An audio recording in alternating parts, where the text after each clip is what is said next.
সুপ্রিয় দর্শক, আসসালামু আলাইকুম। আপনাদের সবাইকে স্বাগত জানাচ্ছি এখনকার আলোচনায়। আপনাদের সঙ্গে আছি আমি সিরাজুল ইসলাম। দর্শক, ইরান কুয়েতে ব্যাপক হামলা চালিয়েছে আজ ভোরে এবং দিনের বেলায়। তাতে বহু মার্কিন সেনা হতাহত হয়েছে এবং অন্তত 6টি বড় ধরনের বিমানের হ্যাঙ্গার ধ্বংস হয়েছে, ইরান দাবি করেছে এটি। এদিকে মধ্যপ্রাচ্যে অন্তত 100 রিফিলিং ট্যাঙ্কার বিমান মোতায়েন করেছে আমেরিকা। এর ভিতরে বেশিরভাগই ইসরায়েলে মোতায়েন করা হয়েছে। এর মানে হচ্ছে যে ভয়ঙ্কর রকমের একটা ইরান বিরোধী অভিযান চালাতে যাচ্ছে আমেরিকা, তার আলামত এটা। এদিকে ইরানের সামরিক বাহিনীর পক্ষ থেকে সতর্ক বার্তা দেওয়া হয়েছে, মধ্যপ্রাচ্যের যে সমস্ত দেশে মার্কিন সেনা মোতায়েন আছে সেই সমস্ত সেনা মোতায়েনের অবস্থান থেকে অন্তত 500 মিটার অর্থাৎ আধা কিলোমিটার দূরে লোকজনকে থাকতে বলা হয়েছে। এর মানে হচ্ছে ইরান বড় রকমের অভিযান চালাতে যাচ্ছে। আরও একটি গুরুত্বপূর্ণ খবর আছে, বাহরাইনে ইরান হামলা চালিয়ে অ্যামাজন ডাটা সেন্টার পুরোটা ধ্বংস করে দিয়েছে, এই দাবি করেছে ইরানের আইআরজিসি। এদিকে হরমুজ প্রণালী দিয়ে তেল পরিবহন করতে হলে জাহাজগুলোকে অবশ্যই চীনা মুদ্রা ইউয়ানে ইরানকে টোল দিতে হবে বলে ইরানের পক্ষ থেকে ঘোষণা করা হয়েছে, এমন খবর সামাজিক যোগাযোগের মাধ্যমে ভাসছে। এছাড়া আরেকটি খবর আছে, আমি দুপুরের ভিডিওতে বলেছিলাম, এখন তার আপডেট আছে।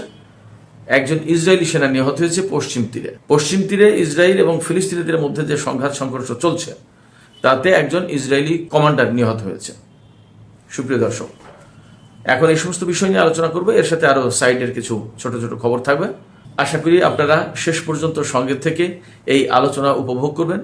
আর ভিডিও যদি ভালো লাগে তাহলে লাইক কমেন্ট শেয়ার করবেন এবং চ্যানেলটি সাবস্ক্রাইব করে সাথেই থাকবেন। দর্শক, চলুন আমরা বিস্তারিত আলোচনা করি।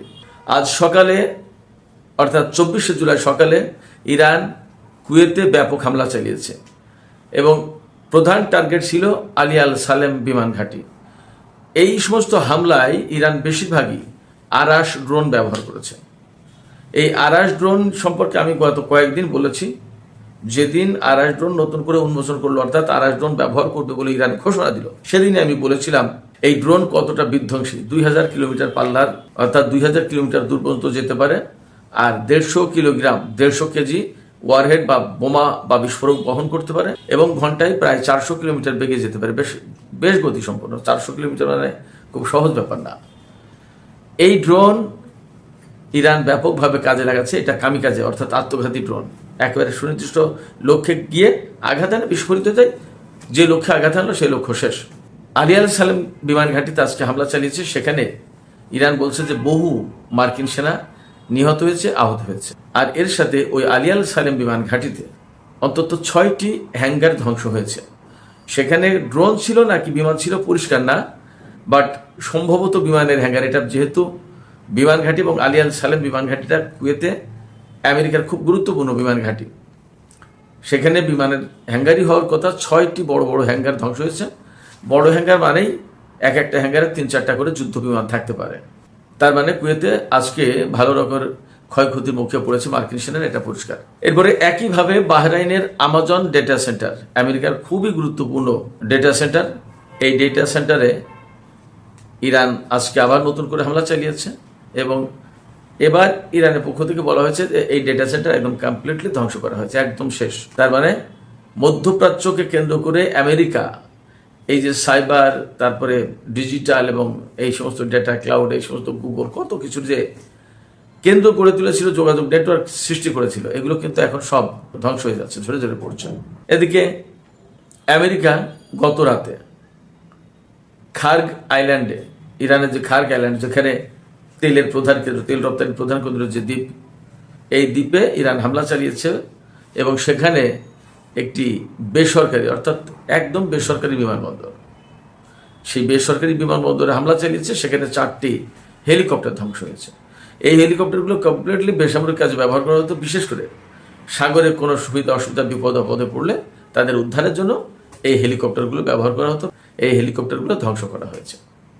এটা আরেকটা বাজে নজির স্থাপন করেছে, এমনটা দাবি করেছে ইরান এবং এর প্রতিবাদ জানিয়েছে। বেসামরিক স্থাপনা, বেসামরিক জিনিসপত্র লক্ষ্য করার তো কোনো মানে নেই। এদিকে ইরান আমেরিকার মধ্যে যে হামলা পাল্টা হামলার ঘটনা প্রতিদিন ঘটছে তা তো আমরা সবাই দেখছি। এই অবস্থায় ইরান হামলা জোরদার করেছে, তাও আমরা দেখছি। আমেরিকার বিরুদ্ধে কিন্তু ইরান হামলা জোরদার করেছে এবং এখন মেইনলি আরাশ ড্রোন এবং হাইপারসনিক ক্ষেপণাস্ত্র, বিশেষ করে খাইবার শেখান, তারপরে খুরমশার 5, ফতে 110, তারপরে সিজিল, এই সমস্ত ক্ষেপণাস্ত্র ব্যবহার করছে ইরান, এবং এতে ক্ষয়ক্ষতির পরিমাণ কিন্তু বাড়ছে। এবং মোটামুটি এই কয়েকদিন যা বুঝতে পারছি আমি, যা দেখা যাচ্ছে তাতে মধ্যপ্রাচ্যের মার্কিন ঘাঁটিগুলো একদম শেষ করে দেওয়ার ব্যবস্থা করেছে ইরান, যাতে এই অঞ্চলে মার্কিন সেনারা আর থাকতে না পারে, ফিরতে না পারে। মূল টার্গেটটা কিন্তু এইটা। এবং ইরান এই যে হামলা চালাচ্ছে সেটা আমেরিকাও বুঝতে পারছে, তার জন্য পাল্টা কিছু ব্যবস্থা নিচ্ছে, আমি পরে আসছি।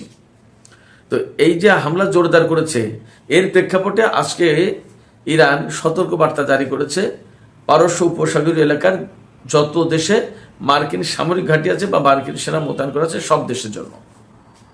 এই সতর্ক বার্তায় বলা হয়েছে যে যে সমস্ত দেশে এবং যে সমস্ত জায়গায় মার্কিন সেনাদের অবস্থান আছে, অর্থাৎ সেনা ঘাঁটি আছে বা ফাঁড়ি আছে বা ছোট ছোট ব্যারাক আছে, তারপরে সামরিক ঘাঁটি আছে, বিমান ঘাঁটি আছে, এমনকি ঘাঁটি ভেঙে চুরে যাওয়ার কারণে যদি অস্থায়ীভাবে কোনো ক্যাম্প সৃষ্টি করে বা ক্ষেপণাস্ত্র বা র্যাডার বা এরকম কোনো কিছু যদি মোতায়েন করা থাকে, ক্ষেপণাস্ত্র প্রতিরক্ষা ব্যবস্থা, তো সেই সমস্ত জায়গা থেকে অন্তত 500 মিটার দূরে, অর্থাৎ আধা কিলোমিটার দূরে সাধারণ লোকজনকে থাকতে বলা হয়েছে, যাতে এই সমস্ত মানুষ কোনো মতেই মার্কিন সেনাদের কাছে, সেনা ঘাঁটির কাছে, সেনা ব্যারাকের কাছে সামরিক প্রতিরক্ষা সরঞ্জাম যে সমস্ত মোতায়েন করা আছে সেগুলোর ধারে কাছে যাতে না আসে।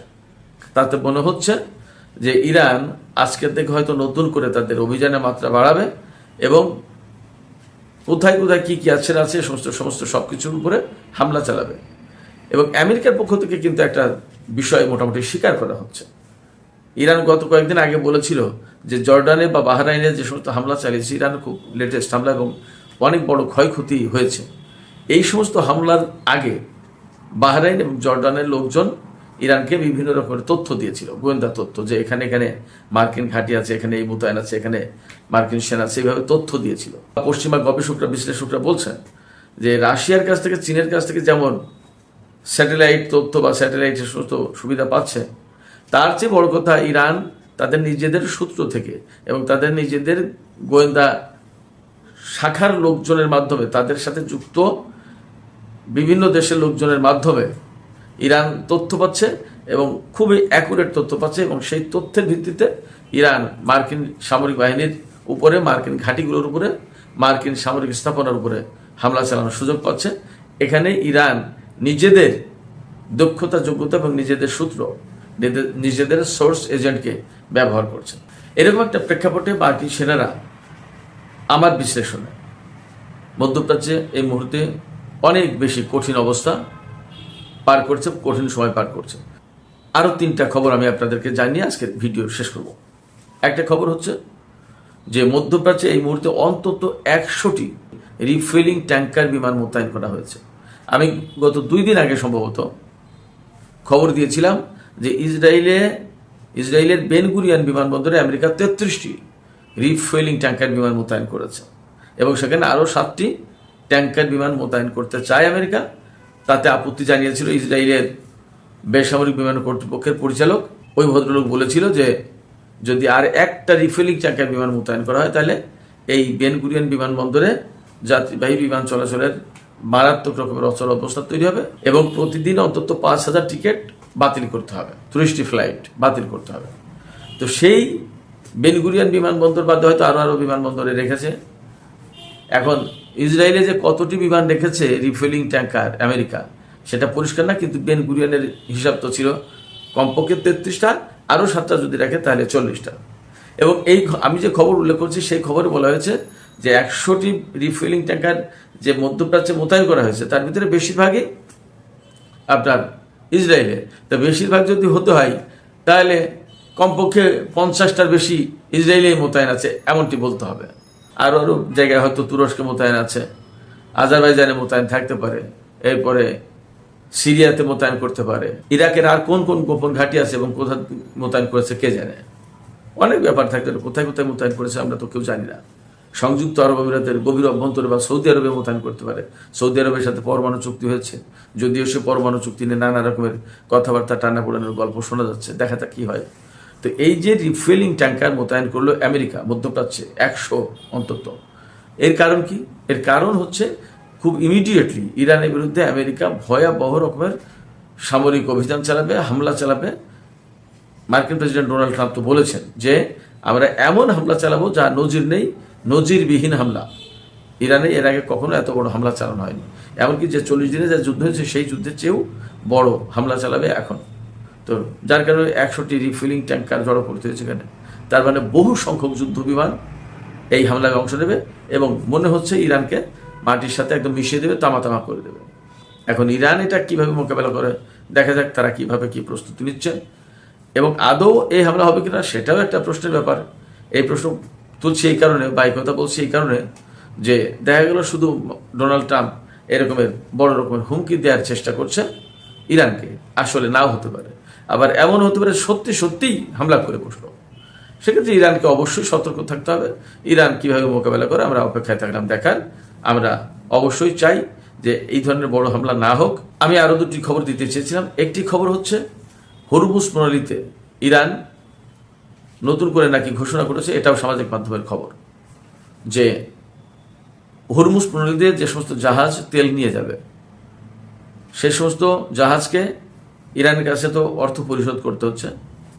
তো এই অর্থ চীনা মুদ্রা ইউয়ানে দিতে হবে, ডলারে দিলে হবে না। তার মানে ইরান, রাশিয়া এবং চীন ডলারাইজেশন যে প্রক্রিয়াটা শুরু করেছে এবং ডলার ব্যবহার না করে, ডলার ব্যবহারকে অনুৎসাহিত করে চীনা মুদ্রায় যে ব্যবসায়িক লেনদেন সম্পন্ন করার চেষ্টা তারা চালিয়ে যাচ্ছে, সম্ভবত সেই চেষ্টাকে এখন নতুন করে জোরদার করা হলো এবং সম্ভবত এটা নতুন একটা মাত্রা পাবে ডলারাইজেশনের ক্ষেত্রে। দেখা যাক আসলে কতটুকু সফল হয়। ফিলিস্তিনি প্রসঙ্গ আমি দুপুরের ভিডিওতে জানিয়েছি যে পশ্চিম তীরে ফিলিস্তিনি জনগণ এবং ইসরায়েলিদের ভেতরে সংঘর্ষ হয়েছে। সেখানে সংঘর্ষের সময় ইসরায়েলি সেনারা সরাসরি ইসরায়েলি বসতি স্থাপনকারীদের পক্ষে দাঁড়িয়ে ফিলিস্তিনিদের উপর গোলাগুলি চালিয়েছে এবং সেখানে 4 ফিলিস্তিনি নিহত। ওই ঘটনায় একজন ইসরায়েলি নিহত হয়েছিল এবং বেশ কয়েকজন আহত হয়েছিল। আহতদের মধ্যে একজন গুরুতর ছিল। এর ভিতরে নতুন খবর পাওয়া যাচ্ছে যে ফিলিস্তিনিদের হামলায় ইসরায়েলের একজন সেনা কমান্ডার নিহত হয়েছে এবং আরও একজন সেনা আহত হয়েছে।